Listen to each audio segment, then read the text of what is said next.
నమస్తే, మీరు చూస్తున్నవి RB news. నేను సమీర్. బులెటిన్లో ముందుగా హెడ్లైన్స్. ప్రాణాల్ని రక్షించే రక్తదానం ఎంతో గొప్పది. DYGM personnel Rajendra Kumar. భూపాలపల్లి ఏరియాలో సింగరేణి ఆధ్వర్యంలో రక్తదాన శిబిరం. రెండవ విడత స్థానిక సంస్థల ఎన్నికలకు సంబంధించి శుక్రవారం ప్రారంభమైన నామినేషన్ల పర్వం. భూపాలపల్లి కాళేశ్వరం ప్రధాన రహదారిపై లారీ ఢీకొనడంతో ధ్వంసమైన పోచమ్మ ఆలయం. భూపాలపల్లి పట్టణంలోని రెడ్డి కాలనీలో సీసీ కెమెరాలను ప్రారంభించిన డీఎస్పీ కిరణ్ కుమార్. ఆపదలో ఉన్న ప్రాణాల్ని రక్షించడానికి చేసే రక్తదానం ఎంతో గొప్పదని డివైజీఎం పర్సనల్ రాజేంద్ర కుమార్ అన్నారు.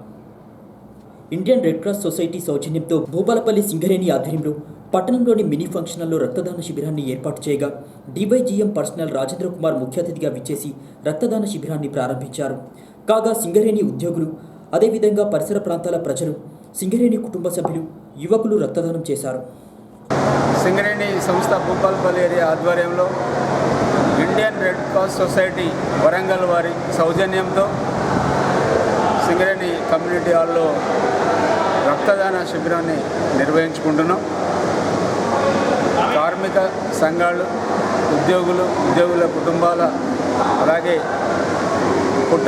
పట్టణ పౌరుల యొక్క సహాయ సహకారాలతో ఈ రక్తదాన శిబిరాన్ని చక్కగా నిర్వహించుకుంటున్నాం.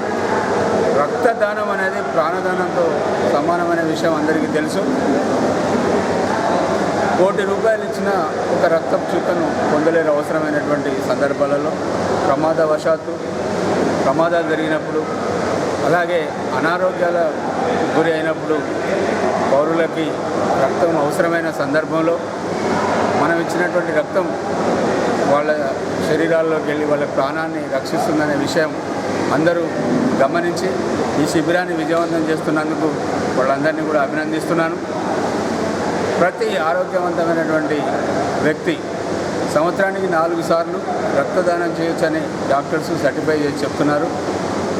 రక్తదానం చేయగానే మళ్ళీ మామూలుగా ఒక ½ అన్ అవర్లో సామాన్య స్థితికి వెళ్ళిపోయి అన్ని పనులు చేసుకునేటువంటి అవకాశం ఉంది.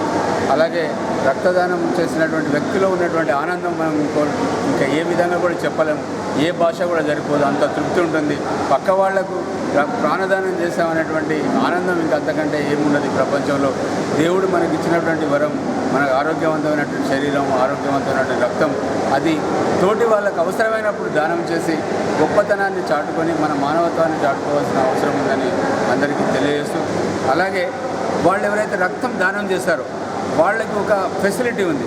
వాళ్ళు రక్తదానం చేసిన రోజు నుండి సంవత్సరం లోపల వాళ్ళు సూచించినటువంటి ఏ వ్యక్తికైనా కూడా ఈ సంవత్సరం లోపల ఇండియన్ రెడ్ క్రాస్ సొసైటీ వాళ్ళకు ఉన్నటువంటి ఇప్పుడు రక్తదానం చేసినటువంటి కార్డు చూపిస్తే వాళ్ళు ఫ్రీగా రక్తం దానం చేయడం అవకాశం ఉంది.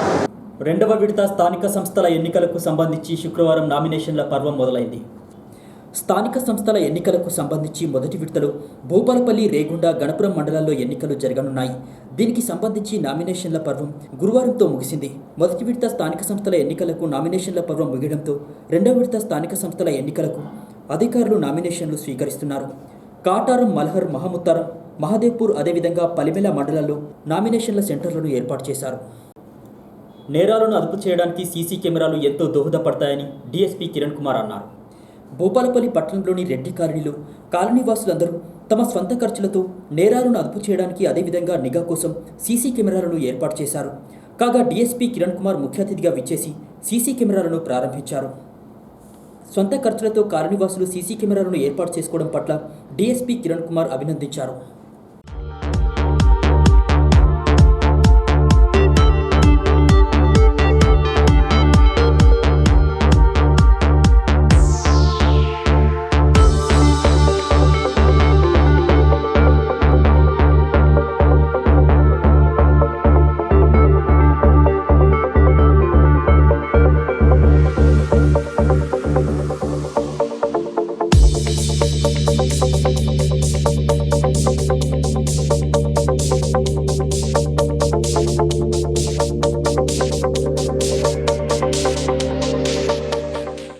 తెలంగాణ వ్యాప్తంగా ఓపెన్ 10th, ఓపెన్ ఇంటర్ పరీక్షలు జరుగుతున్నాయి. భూపాలపల్లి, ములుగు జిల్లాలో కలిపి ఓపెన్ 10th ఓపెన్ ఎస్ఎస్సికి సంబంధించి మొత్తం 8 సెంటర్లను ఏర్పాటు చేశారు. ఓపెన్ 10థ్కు సంబంధించి భూపాలపల్లి పట్టణంలో 2 సెంటర్లను, అదేవిధంగా ఓపెన్ ఇంటర్కు సంబంధించి 2 సెంటర్లను ఏర్పాటు చేయగా ములుగులో ఓపెన్ 10థ్కు 2 సెంటర్లు, అదేవిధంగా ఓపెన్ ఇంటర్కు 2 సెంటర్లను ఏర్పాటు చేశారు. అయితే భూపాలపల్లి పట్టణంలోని జంగేడు సెంటర్లో ఓపెన్ 10థ్కు సంబంధించి 284 విద్యార్థులు హాజరు కావాల్సి ఉండగా 248 విద్యార్థులు పరీక్ష రాశారు. అదేవిధంగా పట్టణంలోని ప్రభుత్వ పాఠశాలలో 229 మంది విద్యార్థులకు గాను 213 మంది విద్యార్థులు పరీక్ష రాశారు. అదేవిధంగా ఓపెన్ ఇంటర్కు సంబంధించి భూపాలపల్లి పట్టణంలోని జెడ్పీహెచ్ఎస్ పాఠశాలలో 82 మంది విద్యార్థులకు గాను 73 మంది విద్యార్థులు పరీక్ష రాశారు. అదేవిధంగా గౌడ్ జూనియర్ కాలేజీలో 111 మంది విద్యార్థులకు గాను 99 మంది విద్యార్థులు పరీక్ష రాశారు. ములుగులో జెడ్పీహెచ్ఎస్ పాఠశాలలోని సెంటర్లో 262 మంది విద్యార్థులకు గాను 237 మంది విద్యార్థులు ఓపెన్ 10th పరీక్ష రాశారు. అదేవిధంగా జెడ్పీహెచ్ఎస్ బాలికల పాఠశాలలో 242 మంది విద్యార్థులకు గాను 221 మంది విద్యార్థులు పరీక్ష రాశారు. అదేవిధంగా ఓపెన్ ఇంటర్కు సంబంధించి గర్ల్స్ హై స్కూల్లో 119 మంది విద్యార్థులకు గాను 109 మంది విద్యార్థులు ఓపెన్ ఇంటర్ పరీక్ష రాశారు. ప్రభుత్వ జూనియర్ కళాశాలలో 104 మంది విద్యార్థులకు గాను 89 మంది ఓపెన్ ఇంటర్ పరీక్ష రాశారు. భూపాలపల్లి కాళేశ్వరం ప్రధాన రహదారిపై భూపాలపల్లి మెయిన్ రోడ్లో ఉన్నటువంటి పోచమ్మ గుడిని లారీ వేగంగా ఢీకొట్టింది. గురువారం రాత్రి ఘటన చోటు చేసుకుంది. కాగా లారీ వేగంగా ఢీకొనడంతో ఆలయం పూర్తిగా ధ్వంసమైంది. తెలంగాణ సంస్కృతిని ప్రతిబింబించేలా బోనాల ఉత్సవాలు, అదేవిధంగా పోచమ్మ బోనాలు పట్టణంలోని ప్రజలందరూ ఈ ఆలయంలోనే జరుపుతుంటారు. భక్తులు పూజలు అందుకునేటటువంటి ఈ ఆలయం లారీ ఢీకొన్న ఘటనలో ధ్వంసమైపోవడంతో భక్తులు ఆవేదన చెందుతున్నారు. అయితే ఆలయం పక్కనే ఉన్నటువంటి పెద్ద చెట్టు కూడా నేలకొరిగింది. ఈ ఘటనలో ఎవరికీ ప్రాణ నష్టం జరగలేదు. కాగా ఆలయాన్ని ఢీకొన్నటువంటి లారీని పోలీసులు అదుపులోకి తీసుకున్నారు.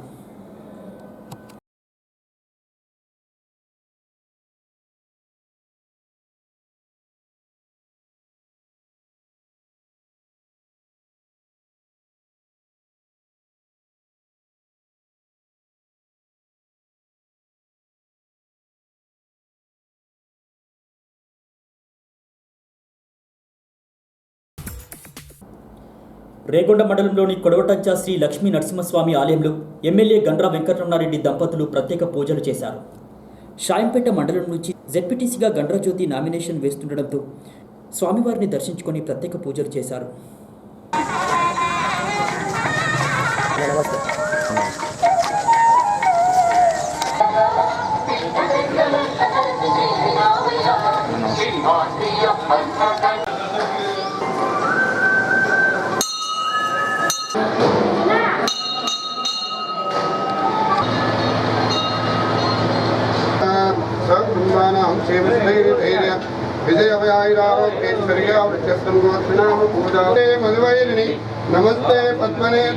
జెడ్పీటీసీ అభ్యర్థిగా మరి టీఆర్ఎస్ పార్టీ నుంచి ఈరోజు నామినేషన్ వేయడం జరుగుతూ ఉంది. మరి అందులో భాగంగానే లక్ష్మీ నరసింహస్వామి దర్శనం చేసుకోవడానికి మరి ఇక్కడికి రావడం, మరి ఇక్కడ పాల్పంచుకున్నటువంటి కార్యకర్తలందరికీ నమస్కారం, మరి అదేవిధంగా ఎమ్మెల్యే గారికి అందరికీ కూడా నమస్కారం తెలియజేస్తూ ఈ కార్యక్రమంలో అందరూ పాల్పంచుకోవాలని కోరుకుంటా ఉన్నాను. మరి టీఆర్ఎస్ అభ్యర్థిగా నన్ను పెద్దలు కేసీఆర్ గారు మరి కేటీఆర్ గారు ప్రపోజ్ చేసి ఇక్కడ పంపేయడం జరిగింది. మరి వారి ఆదేశాల మేరకు ఇక్కడ నేను పోటీ చేయడం జరుగుతూ ఉంది. మరి అందరూ కూడా జెడ్పీటీసీగా గెలిపించి పంపించినట్టయితే మరి జిల్లా పరిషత్ అభివృద్ధికి పాటుపడి పనిచేస్తానని ఈ సందర్భంగా అందరికీ తెలియజేస్తూ, తప్పకుండా మరి గతంలో ఇక్కడ చేసిన అనుభవం రమణారెడ్డి గారికి ఉంది. మరి వారి సహాయ సహకారాలతో అందరి సహాయ సహకారాలు తీసుకొని పనిచేస్తానని సందర్భంగా తెలియజేస్తాను. ప్రజలకు సురక్షితమైన త్రాగునీరు అందించి దాహార్తిని తీర్చేందుకు గాను రాష్ట్ర ప్రభుత్వం ఎంతో ప్రతిష్టాత్మకంగా చేపట్టిన మిషన్ భగీరథ ప్రాజెక్టుకు కేంద్ర గృహ నిర్మాణ పట్టణాభివృద్ధి సంస్థ హట్కో అవార్డు దక్కింది. రాష్ట్రంలోని 56 లక్షల ఇళ్లకు శుద్ధి చేసిన త్రాగునీరు అందించాలనేటటువంటి ఉద్దేశంతో రాష్ట్ర ప్రభుత్వం చేసినటువంటి మిషన్ భగీరథ ప్రయత్నాన్ని వారు ప్రశంసించారు.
వార్తలు ముగించే ముందు ఈనాటి ముఖ్యాంశాలు మరోసారి.